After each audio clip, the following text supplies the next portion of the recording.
Hello everyone and welcome back to my YouTube channel with another useful and informative video. So guys, in this video I'm going to show you how to fix Apple Music family sharing not working for family members on iPhone and iPad. So guys, if you're also facing this issue here, I will show you how can you fix it.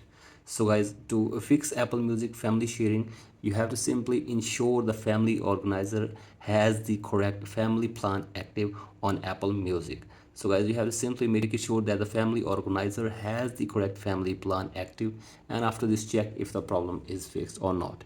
And if the problem is still there, then go for the next solution. That is, you have to simply make it sure that both the organizer and family members must sign out and back into their media and purchases and toggle the share with my family switch on. So guys, simply turn on the toggle for share with my family switch on and check if the problem is fixed or not. And if the problem is still there, then you have to simply go back for the next solution.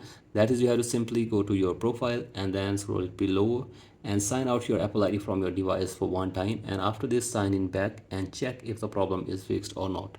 And if the problem is still there, then go for the next solution. Then you have to simply go to a family from here, and then you have to simply remove and add your members again. So guys, you have to simply remove all the members and then add them again and check if the problem is fixed or not. And if the problem is still there, then you have to simply go for the next solution. That is, you have to simply go back and now open settings again, and now go to general, then go to software update and update your software to the latest version. So guys, if there is any update available for you, simply update it, and after this check if the problem is fixed or not.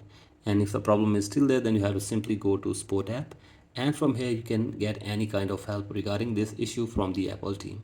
So guys, hopefully they will try to fix this problem for you within 24 hours. So guys, that's it for today's video. Hope this video helps you. Please like and subscribe to my YouTube channel as well. Thank you.